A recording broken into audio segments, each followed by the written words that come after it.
It's Tuesday morning. Thanks for hanging out with us. We do appreciate it. Mean And it. according to staff meteorologist Steve Hamilton, a mix of sun and clouds today, a slight chance of an afternoon shower. We'll make it up to 85 before we shut it down. Clearing a 68 overnight. Sun and clouds again tomorrow. We might hit the 80 mark. Maybe. Plenty of sunshine Thursday through the weekend. Low 80s. A little warmer on Sunday, though. Cooler temps next week. Once we get past Monday, looks like we'll be in the 70s. Wow. Pretty sweet indeed. 71 right now.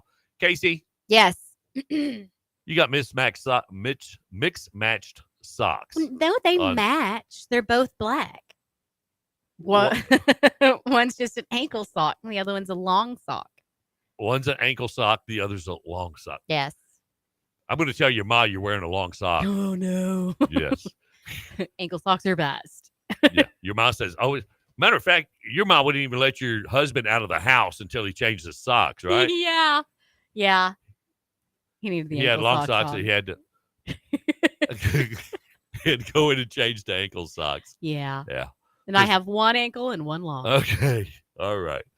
And paint on your pants. What happened here? Oh yeah, I was painting up parts of my house. Yeah. Because my kid had drawn on the wall, and I was getting ready for the birthday party. I was cleaning, and I was like, oh, I can just paint over this. So I got the paint, and I painted, and I painted some more, and then I had paint all over my pants. Oh, so you can't wear them. Those were your favorite pants? And my new ones. Oh, okay. I didn't even think about it till it was Life and Times of Casey It Chapman. was too late. They're All right. gone. Moment of silence for Casey's britches. Yeah. Okay. All right. Time for Britches. strange. What? Britches. You don't call them britches? No, that's funny. What? Britches. Britches? Britches are funny. You don't. Is that a foreign word to you? Everybody uses the word britches in Texas, don't they? No? Well, I guess not. All right. Maybe I'm the oddball here then. New to me. All right. Time for strange but true news. Bring it on. All right. Less than a week after NBC News detailed how the hospital system, Atrium Health of North Carolina, aggressively pursued former patients' medical debts, placing liens on their homes to collect on hospital bills. Now, the nonprofit company announced it would cancel those obligations and forgive the unpaid debts associated with them. Like they're a nonprofit? Yes, it's a nonprofit, but it didn't pay your medical bills. They put a lien on your house. Give me your house. Yeah, some 11,500 liens on people's homes in North Carolina and 5 other states will be released. Atrium's parent company, Advocate Health, said with some dating back as 20 years or more. Advocate Health said it is changing its policy now as the next logical step following a 2022 decision to stop filing lawsuits and property liens to collect a patient's medical debts. Now, reporting on the nationwide problem of medical debt last week, NBC News focused on Terry Belk. He's 68 years old. He's a Charlotte resident whose wife died of breast cancer back in 2012 and who was himself later diagnosed with prostate cancer. Both his wife's treatment and Belk's own racked up tens of thousands of dollars in bills that their insurance did not cover. Heck, even that salt water they put in you is like $1,000. Yeah, $500 Tylenol. Yeah. When Belk could not afford to pay them, Atrium Health pursued him in court. In 2005, Belk signed what is called a deed of trust with Atrium, granting it the right to receive $23,000 when he sold his family home. Now, Belk said that he was stunned to receive a phone call from an Atrium Health executive Tuesday advising him that his debts would be forgiven. Oh, that's good. Yeah, happy ending. Who could afford all that? You can't. No. You can't. That's impossible. Even if you have insurance, there's a lot of things insurance won't pay for. Yeah. It's all it takes is one illness to put you into bankruptcy. Mm-hmm. All right. A family in London was told to change their son's name or receive permission from Disney after a passport application was rejected. What? Who owns names? Well, apparently Disney. They said that they were not aware that this could be a potential issue. Now, the boy's father told Suffolk News that he understood that Loki's middle name is copyrighted, but they have no intention of using it for personal gain. Now, the Post... You know how many dogs I know named Loki? Well, there's a kid named Loki, too. People are using the name. The Post reported that Christian Mowbray's son was born on May 4th, 2017, which is known as Star Wars Day. Oh, that is awesome. In homage to the hit franchise, the boy's parents decided to name him Loki Skywalker Mowbray. Yeah, I just, as a parent, I'd be like, yeah, Disney can pay me because this is free advertising. No kidding. The Post reported that the family had no problems with their son's name for the past first 7 years of his life. This already 7 years old. Now they got a problem? Uh-huh. That changed when the Mowbray family began making plans to visit the Dominican Republic in October. Now, the Home Office, that's a government department which handles passports applications in the UK, denied the 7-year-old's application because it was unable to print Skywalker due to a Disney copyright.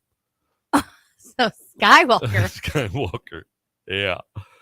So Home Office officials told the Mowbrays that they would either need to change their son's name or contact Disney to get permission to use Skywalker. The family was eventually able to resolve the issue and will travel to the Republic as planned. Are they going to get Disney going to be like, okay? I don't know. What if they say no? My daughter went to high school with a guy named Starbuck. Starbuck? Yep. Yeah.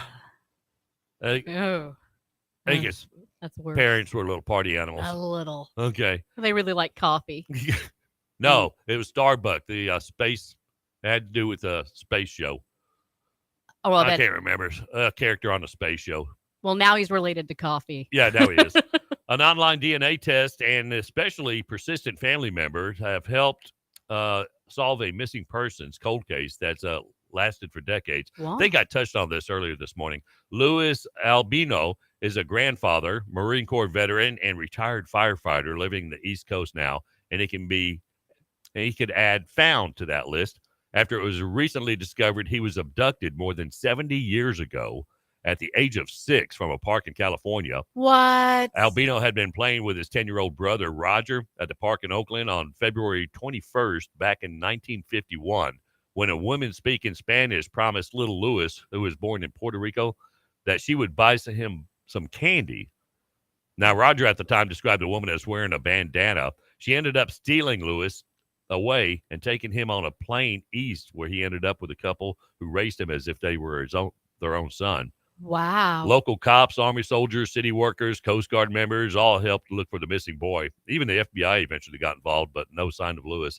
His mother and Antonia Albino never gave up hope until she died in 2005 at the age of 92. Wow. Then in 2020, just for fun, Alcuin took an online DNA test. Yeah. Which turned up a man who was 22% matched with her Louis Albino. Wow. Now, Alcuin reached out but didn't hear back. But earlier this year, she and her family members started poking around the case again, including by sifting through old newspaper articles, and went to the Oakland police, who reopened the missing persons case on her uncle. A DNA test taken by both Albino and sister proved their relationship. And on June 20th, the family was told that he was the missing boy. Wow, that's goosebumps. Wow, yeah. He was the kidnapped boy. Yep. When he was taken to his brother Roger's home in a different county, they grabbed each other, had a real tight, long hug, sat down, and had a long talk. Then Roger died in August after their reunion. That's sad. Yeah. But they found him. How about that? So long. Uh-huh. Yep.